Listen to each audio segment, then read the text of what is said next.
At 8, my parents left me at a bus station. A stranger stayed, and only after he died did I learn he left me $3.8 million. My parents came back to sue me. In court they smirked. "I'll be representing myself." The courtroom was so quiet I could hear the pen scratching across the clerk's notepad 3 rows back. I adjusted the sleeve of my blazer, took a slow, deep breath, and looked straight ahead at the gallery. My mother, Evelyn, the woman I haven't called that in 22 years. She was seated in the second row, wearing a navy blue dress she must have bought specifically for today. Something respectable. Something that screamed grieving family. Next to her sat my father, Arthur, his posture stiff, his eyes darting around the room. And right behind them was Wyatt, my younger brother, the golden boy. He leaned back on the wooden bench, arms crossed over his expensive suit, a sickening, arrogant smirk plastered across his face. They thought they had won. They thought I was still that terrified 8-year-old kid they threw away. They looked at the plaintiff's table like they had already cashed the check. Then the heavy oak doors opened, and the bailiff's voice filled the room. "All rise for the Honorable Judge Patricia Wynne." I stood up with everyone else. I smoothed my jacket, and when I sat back down, I caught Evelyn's eye for the first time in over 2 decades. She didn't smile. Neither did I. But I was not afraid. I had not been afraid of her in a very long time. The judge flipped through the thick stack of files on her desk, pushed her silver-rimmed glasses up the bridge of her nose, and looked around the room. Her eyes landed on my side of the aisle. "Mr. Marsh," the judge said, her voice echoing in the cavernous space. "I do not see your counsel present. Are we waiting on someone?" Evelyn's smirk widened. Wyatt let out a short, quiet breath that sounded like a laugh. They thought I was drowning. They thought I didn't have the means or the courage to fight a team of expensive attorneys. I stood up, buttoned my jacket, and looked directly into the judge's eyes. "No, Your Honor," I said, my voice steady, ringing out clear and hard against the wood paneling. "I will be representing myself." The silence in the room suddenly felt incredibly heavy. Evelyn's smirk vanished instantly. Wyatt sat up straight, his arms dropping to his sides. Arthur swallowed hard, his Adam's apple bobbing. They didn't know. They had absolutely no idea who I had become, what I did for a living, or the absolute hellfire I was about to bring down on their heads. "Thank you for being here. Grab a warm glass of water, sit down, and listen to me tell the whole story. Let me tell you how we got to that courtroom. I was 8 years old that afternoon. My father drove us to the Greyhound station on the east side of Dayton, Ohio. It was 1994, February. That meant the sky was the color of old dishwater, a bleak, unforgiving gray that seemed to press down on the entire city. The wind howled off the concrete, cutting right through the cheap nylon zipper of my winter coat. I remember the heater in Arthur's rusted station wagon was broken, so I was already shivering by the time we pulled into the drop-off lane. My mother, Evelyn, opened the passenger door and pulled me out by the wrist. She didn't look me in the eye. She marched me through the sliding glass doors into the terminal. The air inside smelled of stale cigarette smoke, floor wax, and wet wool. She pointed to a heavy wooden bench positioned near a row of dented metal lockers. "Sit there," she instructed. Her voice was flat, devoid of any warmth or hesitation. "Wait." I sat down, my legs dangling off the edge of the wood. I asked where we were going. "Your father needs to buy the tickets," she said, looking past me toward the ticket counters. "I need to help him. He always gets confused about which window to use. It will take 10 minutes, maybe 15. She reached into her oversized purse, pulled out a crushed, generic brand granola bar, and shoved it into my frozen hands. "Eat this if you get hungry. Do not talk to strangers. Do you understand me, Matthew? Do not move from this bench." "'Kay, Mom," I said. She turned around. She walked through those front doors, got back into the rusted station wagon with Arthur, and drove away. They never came back. I sat on that wooden bench for 4 hours. I remember the exact grain of the wood beneath my hands. I remember the sound of the announcements echoing over the loudspeaker. destinations I had never heard of: Indianapolis, St. Louis, Denver. I ate the granola bar in the first 20 minutes because my stomach was tied in knots, and eating was the only thing that gave my hands something to do. After that, I just watched the sliding glass doors. Families came and went. People dragged heavy suitcases across the scuffed linoleum. A man with a battered guitar case sat 2 benches away and fell asleep, his head resting against the cinderblock wall. An elderly woman in a thick wool coat stopped and asked me 3 different times where my parents were. 3 different times, I told her the exact same lie I was telling myself. "They're just buying tickets," I said, pointing toward the long lines at the far end of the terminal.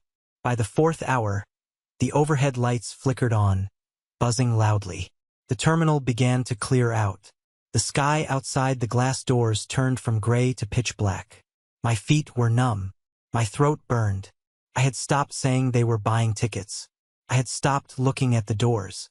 The crushing, suffocating realization began to settle into my small chest.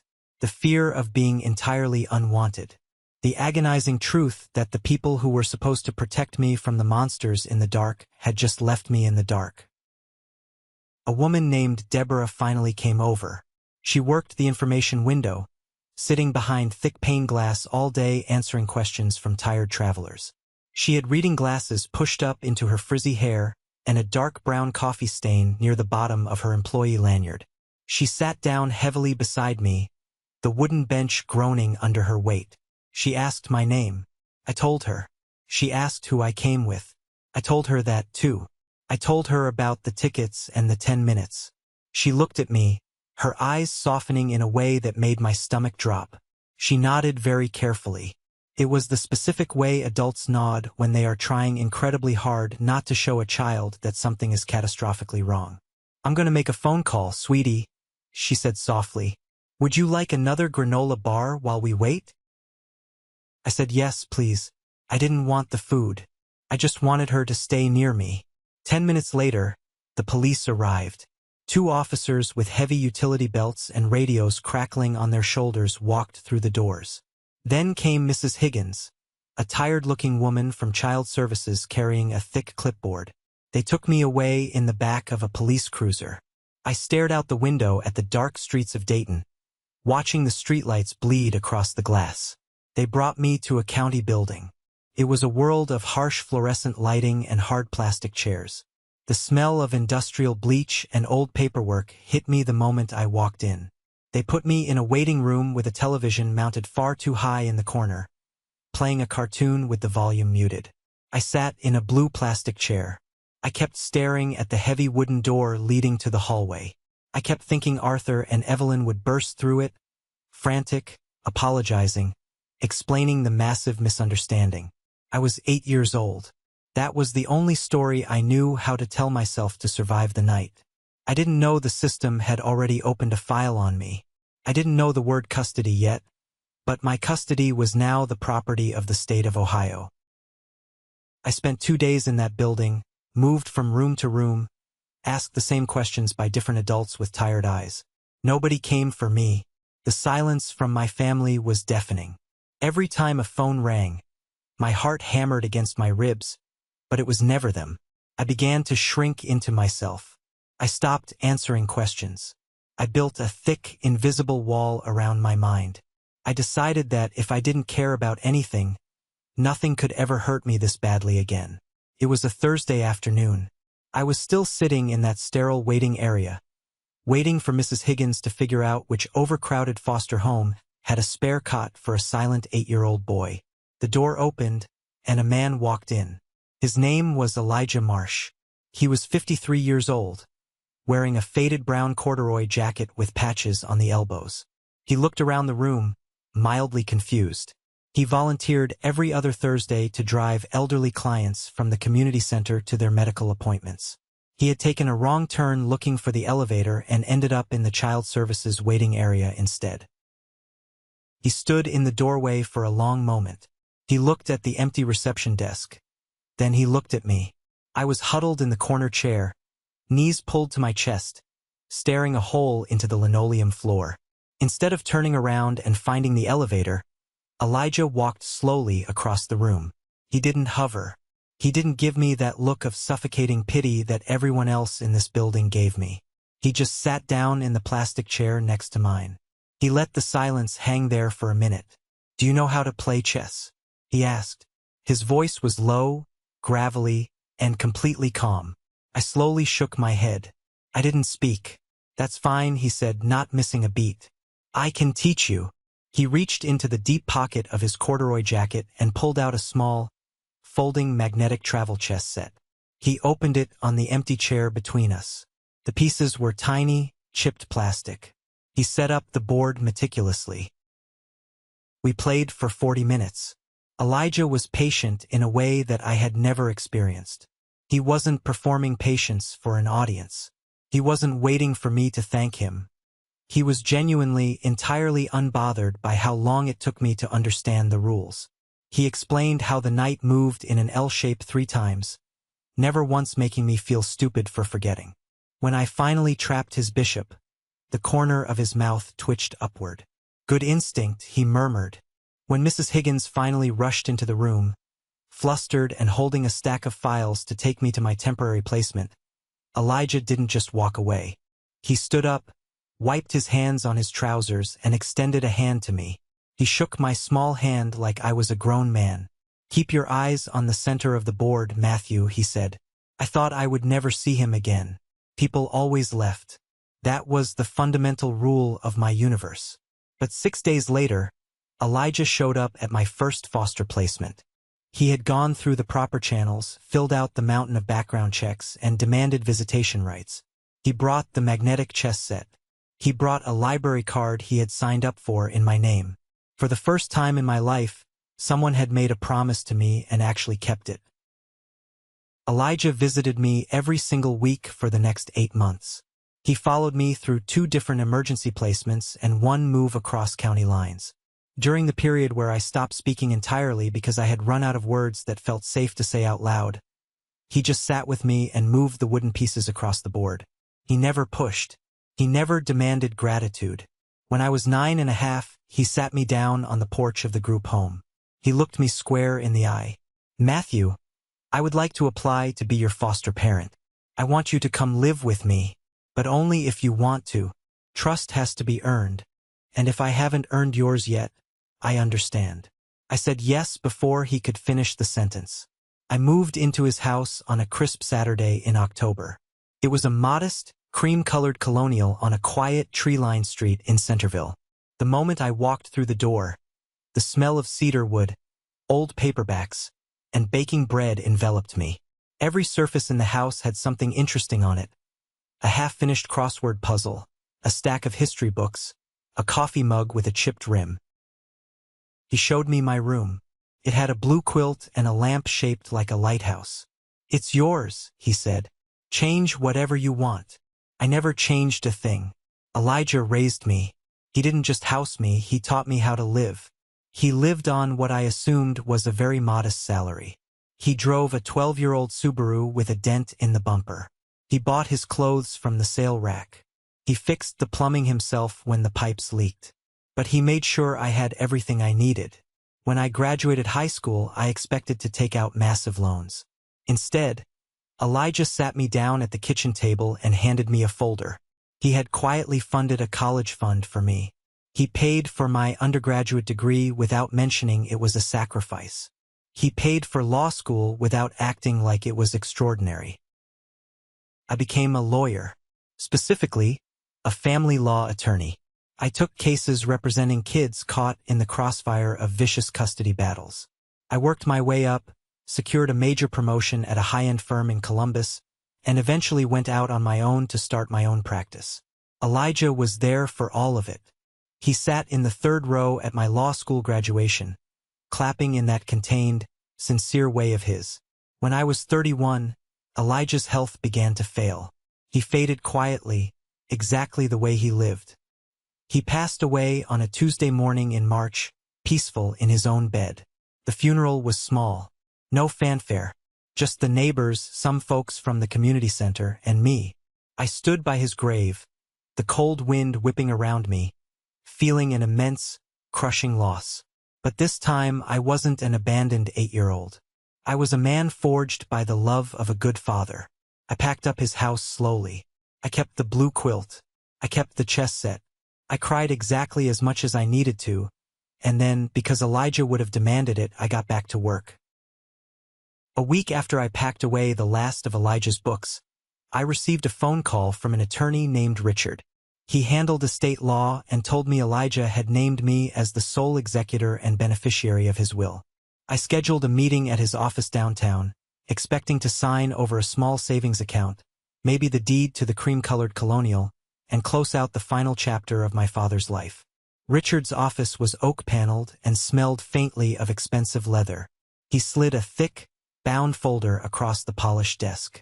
Elijah was a very private man, Matthew, Richard said, lacing his fingers together.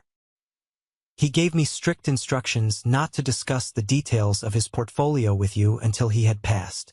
I frowned, opening the folder. Portfolio? Elijah had a pension and a savings account. Richard offered a small, knowing smile.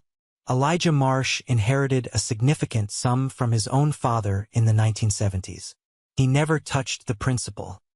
He invested it in index funds, held on to commercial real estate for decades, and co-owned a small manufacturing company that was acquired by a conglomerate when you were in middle school. I stared at the numbers on the page. The columns blurred. I blinked hard, forcing my eyes to focus on the final line at the bottom of the ledger. The number was $3.8 million. My breath caught in my throat. I looked up at Richard, my mind spinning.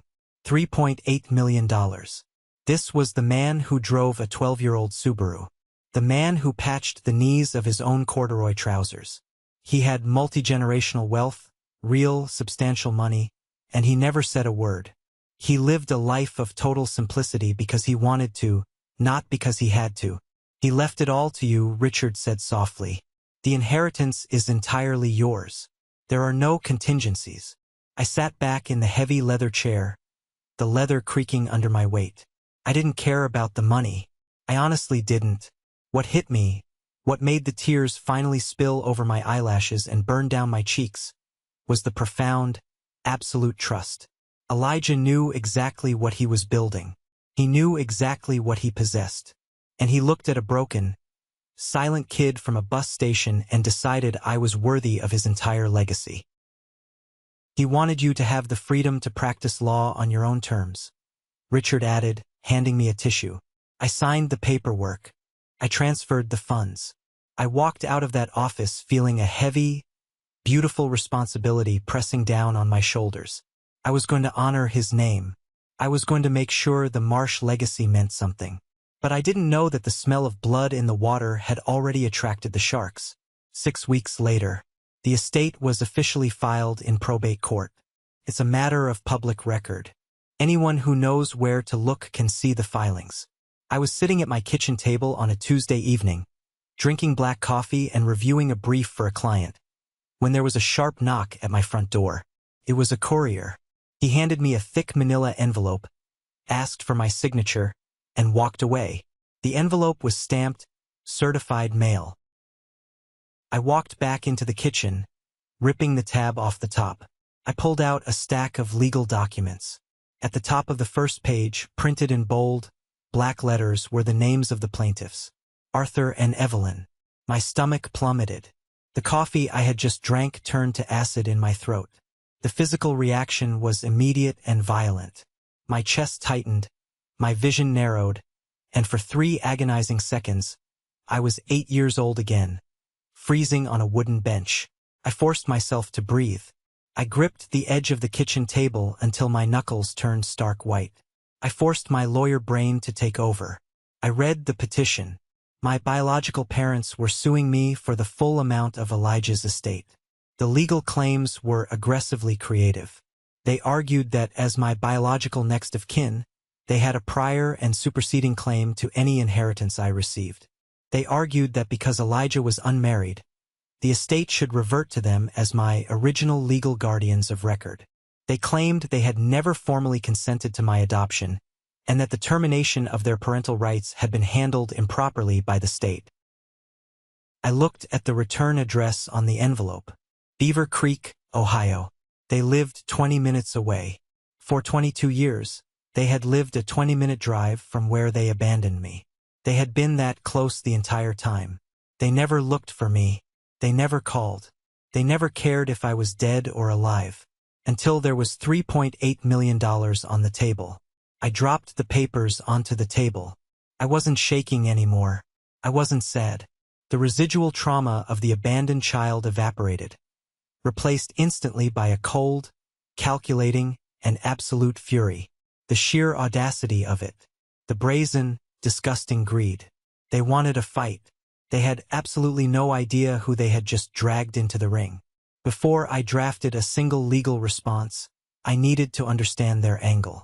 In litigation, if you don't know your enemy's true motivation, you are flying blind. They hadn't cared about me for 2 decades. Why risk exposure now? I put on a dark jacket, grabbed my car keys, and drove out to Beaver Creek. I found the address listed on the court filing. It was a decaying suburban neighborhood, the kind of place where the lawns are overgrown and the siding is peeling off the houses. I parked my car 2 blocks down, under the deep shadow of an old oak tree, and watched their house. I sat there for an hour. Just as I was about to put the car in drive and leave, a car turned the corner. It wasn't a rusted station wagon. It was a brand new, jet black Porsche 911. The engine roared, a deep, aggressive sound that violently shattered the quiet of the neighborhood. The Porsche jerked into the cracked concrete driveway of my parents' house, parking diagonally across the grass. The driver's door swung open. Wyatt stepped out. I recognized him from the few blurry photos I had found online over the years. He was 28 now, the golden boy they kept. He was wearing a tailored suit that cost more than my first car, expensive leather loafers, and a gold watch that caught the streetlights. He looked frantic. The front door of the house flew open. Arthur walked out, looking older, worn down, his shoulders stooped. Evelyn followed close behind, wrapping a cheap cardigan tightly around herself. "I told you not to bring that car here," Arthur hissed, his voice carrying down the quiet street. "It's a rental, old man. I needed it for a client meeting." Wyatt snapped back, slamming the Porsche door. He paced the driveway, running a hand through his perfectly styled hair. "Marcus called again today. The interest is compounding. If you don't get your hands on that money soon, they're going to break my legs, and then they're going to take the house." Evelyn rushed forward, grabbing Wyatt's arm. "We filed the papers, Wyatt. We hired the lawyer you told us to. It's his money, but he's our blood. The court will make him settle. You just have to hold Marcus off a little longer." Wyatt yanked his arm away. "He better settle. $3.8 million. Who the hell leaves that kind of cash to a stray?" I rolled my window up. I had heard enough. The picture was crystal clear. Wyatt was drowning. He had built a fake life of luxury, racked up massive debts with dangerous people, and his parents were desperate to bail out their precious son. They viewed my inheritance, Elijah's legacy, as a winning lottery ticket. They assumed I was a weak, traumatized victim who would settle out of court just to make the nightmare go away. I put the car in gear and drove away. I didn't feel anger anymore. I felt surgical. The next morning, I walked into the offices of Carter and Hayes. Carter was one of my closest colleagues in the legal field. We had gone to law school together. While I specialized in family law, Carter had built a reputation as a ruthless shark in high-net-worth divorce and estate litigation. If a billionaire wanted to hide assets from his ex-wife, he called Carter. I sat across from his massive mahogany desk and tossed the lawsuit onto his blotter. Carter picked it up, adjusted his tie, and began to read. Within 30 seconds, he scoffed. Within a minute, he actually laughed out loud. He threw the papers back onto the desk. "This is garbage, Matthew," Carter said, leaning back in his chair. "Genuinely, structurally, they have absolutely nothing. The adoption terminated all biological parental rights. They have zero legal standing to contest a will they aren't named in. Whoever drew this up is either a complete moron or they are counting on you being terrified of court. They're counting on me settling to avoid the public embarrassment," I said quietly. Carter leaned forward, his eyes narrowing. "Let me take this." I will file a motion to dismiss before lunch. I will drag their attorney in front of the judge and have him sanctioned for frivolous litigation. I'll make them pay my hourly rate just for the privilege of losing. Let me crush them for you, buddy. It was a generous offer. Carter charged $800 an hour. He was offering to obliterate my parents as a favor. I looked at the documents on the desk. I thought about the cold wind at the bus station. I thought about Wyatt standing next to that Porsche, calling me a stray. No, I said. Carter raised an eyebrow. Excuse me? I appreciate it, Carter. More than you know, I said, standing up and retrieving the file. But I am not farming this out. I'm not hiding behind a shield. Matthew, rule number 1 of law school. A lawyer who represents himself has a fool for a client. You're too close to this. It's too emotional. It's not emotional at all, I replied, my voice completely deadpan. They have been counting on me not knowing things my entire life. They relied on me being weak. If I send you to fight them, they'll think I'm still hiding. I want them to look across the aisle and see exactly who they threw away. Carter studied my face for a long moment. He didn't see a victim. He saw a predator. He slowly nodded. All right, but I'm sitting at your table during prep. You aren't doing the paperwork alone. Deal, I said. I walked out of his office. The defense was set. Now it was time to go on the offensive. I returned to my office and locked the door. I drafted the response to the court. I didn't just deny their claims. I counterclaimed. I filed for legal fees, harassment, and intentional infliction of emotional distress. I made sure the language was brutal, precise, and completely devoid of emotion. But a legal defense wasn't enough. I didn't just want to win the money. I wanted to burn their entire world to the ground. I picked up my phone and dialed a number I kept encrypted in my contacts. Sarah, I said when the line clicked open. Sarah was a private investigator. She wasn't an ex-cop with a drinking problem. She was a former forensic accountant who tracked dark money for corporate buyouts before going freelance. She was cold, methodical, and arguably the most dangerous person I knew with a laptop. Matthew, she replied. What do you need? I'm sending you 3 names. Arthur, Evelyn, and Wyatt. I need you to run a deep dive background check. Financials, debts, associates. Find out exactly who Wyatt owes money to. Easy enough. What else? I paused, looking at the chess set sitting on the corner of my desk. I picked up the Black Knight, rolling the cool wood between my fingers. I need you to go backward. Go back 22 years. Montgomery County, 1994. I need you to pull every single public and private record attached to my biological parents from the 6 months before they abandoned me to the 2 years after. Tax returns, bank statements, police logs, everything. Sarah was silent for a second. She knew my history. You think they hid something? They left an 8-year-old at a bus station, Sarah. People don't do that just because they are poor. They do that because they have a plan. I want to know what the plan was. Give me a week, she said and hung up. I set the knight back on the board. The opening gambit was played. I spent the next 11 days working my regular caseload, maintaining complete radio silence with my parents. Their lawyer sent 3 different emails offering to settle the matter privately for 40% of the estate. I deleted every single one without replying. I wanted them sweating. I wanted Wyatt's creditors breathing down his neck. I was building a trap and they were walking right into it. On the 11th day, Sarah walked into my office. It was raining outside, and her trench coat was dripping water onto my hardwood floor. She didn't say hello. She didn't offer a sympathetic smile. She walked straight to my desk, pulled a thick, yellowed manila folder out of her leather bag, and dropped it heavily right in front of me. You were right, Sarah said, pulling up a chair and crossing her arms. They didn't just abandon you. They monetized you. I stopped typing on my laptop. The room felt suddenly very cold. I reached out and opened the folder. The first document was a photocopy of a police report filed with the Montgomery County Sheriff's Department. The date in the top right corner caught my eye immediately. It was February 14th, 1994, the exact same evening they left me at the Greyhound station. I read the narrative section, typed out on an old typewriter. Reporting parties, Arthur and Evelyn, state that their son, Matthew, age 8, ran away from home at approximately 6 p.m. Parents claim they searched the neighborhood but could not locate the child. They filed a missing persons report. I whispered, the words tasting like ash in my mouth. Keep reading, Sarah said flatly. I scanned down to the description section. It detailed my height, my weight, the clothes I was wearing. And then, there was a section labeled Additional Notes.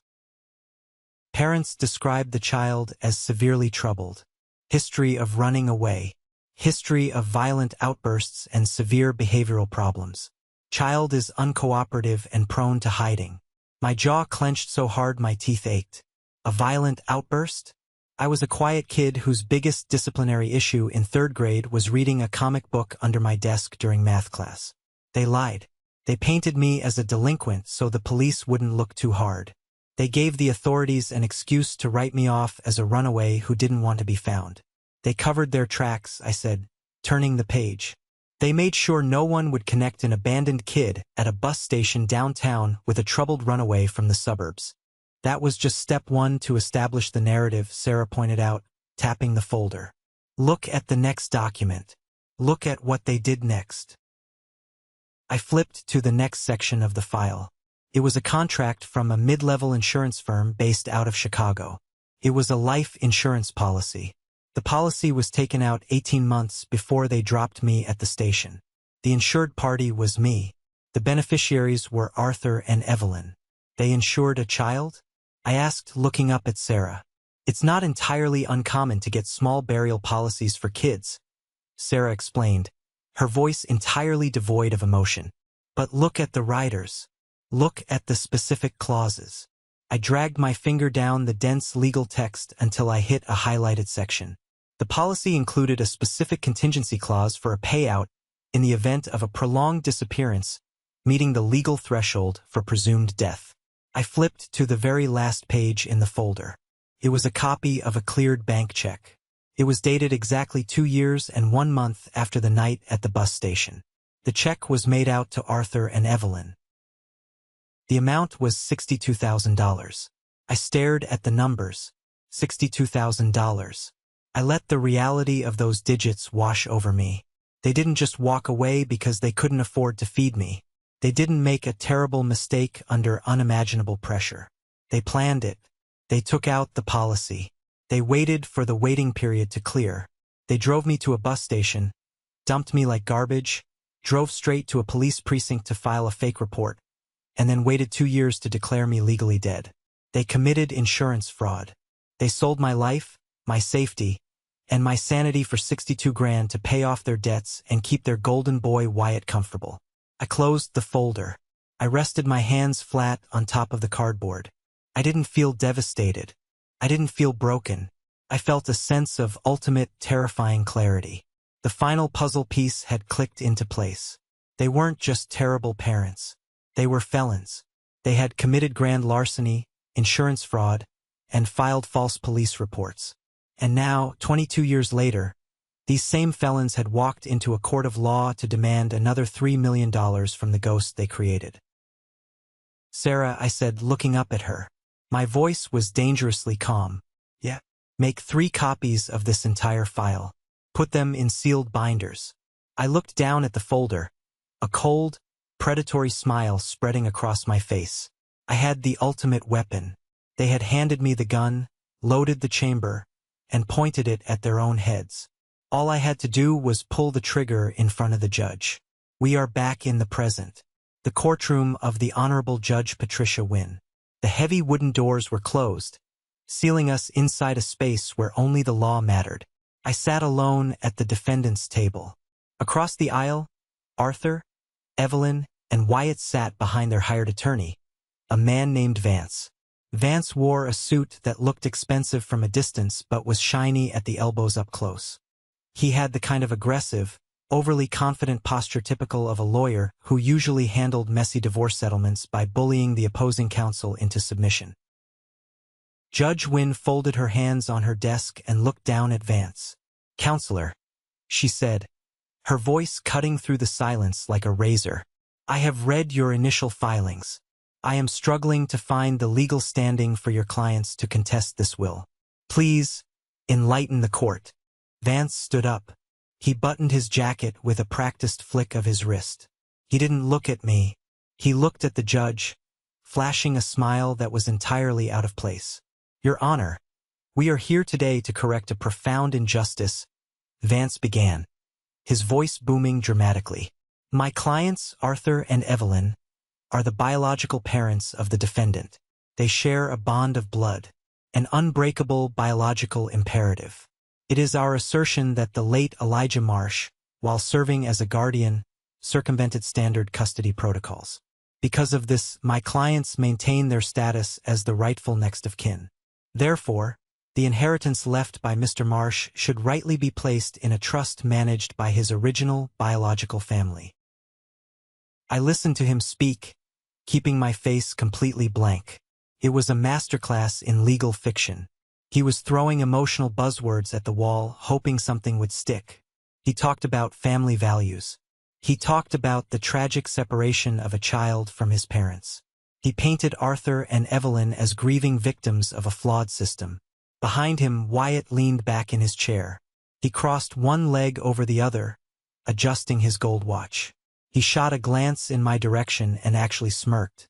He looked like a man deciding what color boat he was going to buy with my salary. "Is that the entirety of your argument, Mr. Vance?"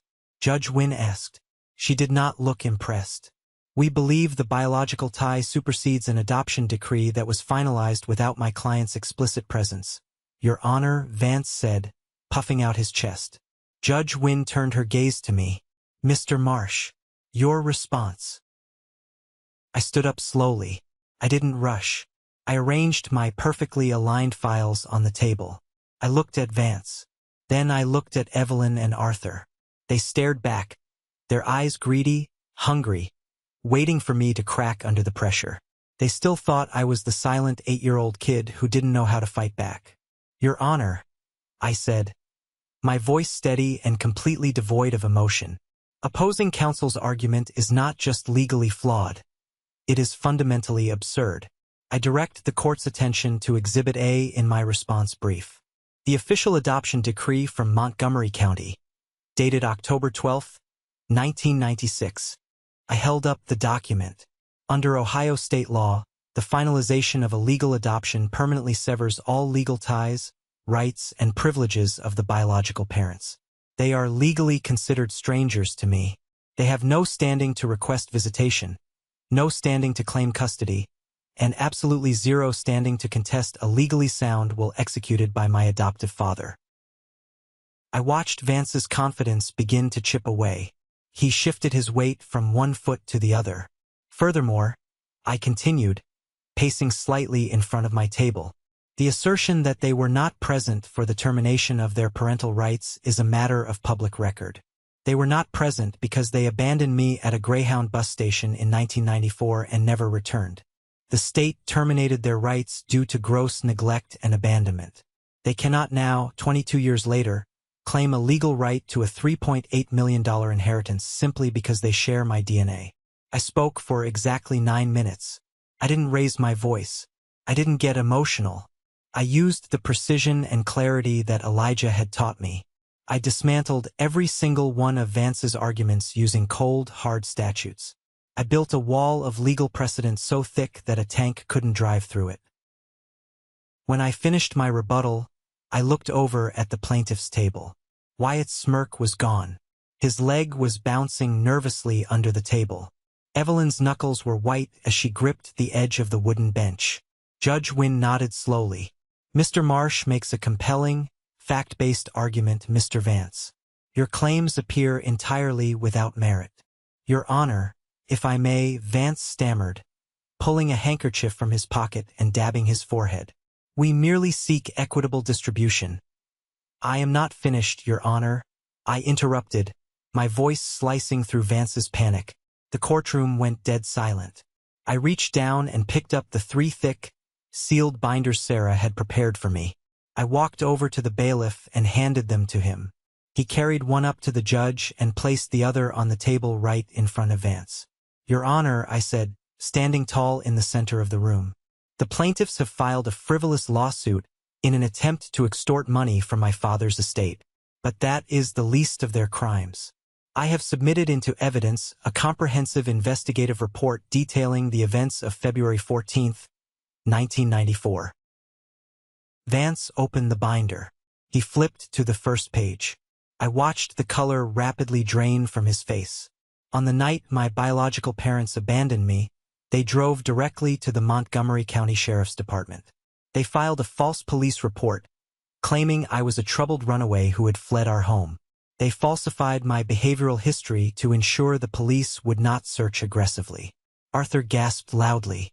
It was a sharp, guttural sound of pure terror. Evelyn slapped her hand over her mouth. I didn't stop.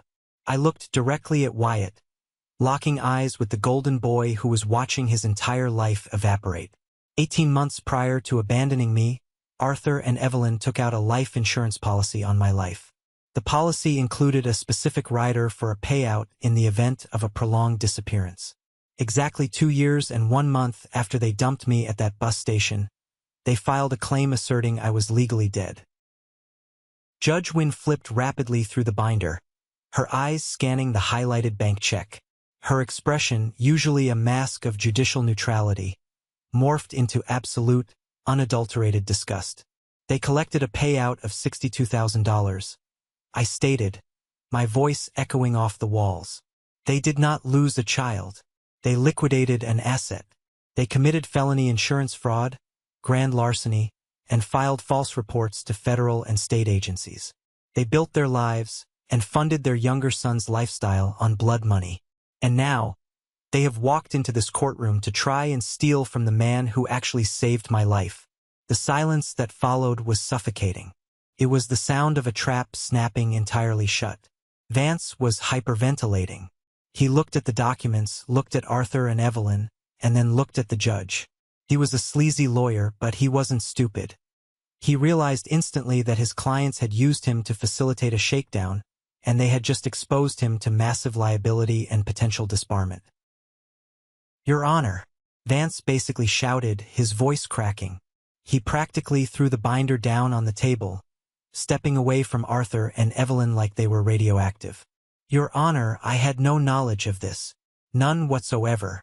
These documents were never disclosed to me during discovery. My clients lied to me."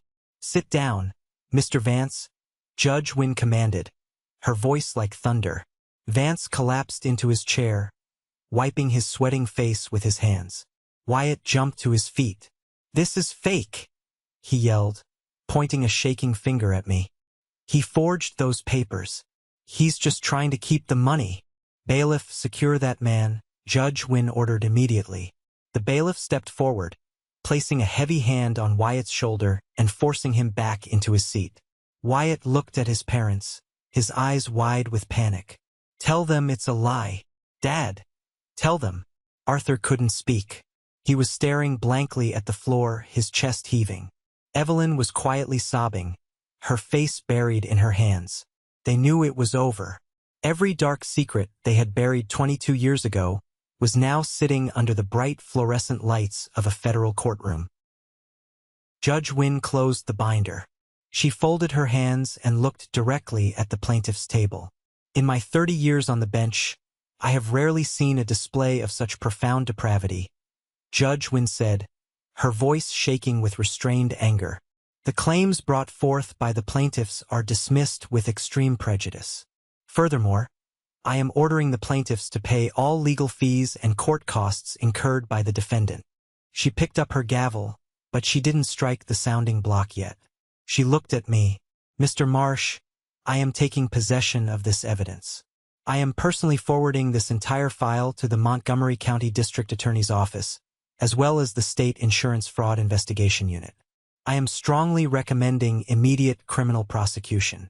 She slammed the gavel down. The sharp crack echoed like a gunshot. "We are adjourned." The courtroom erupted into chaotic movement. Vance scrambled to pack his briefcase, practically sprinting down the aisle to get away from his former clients.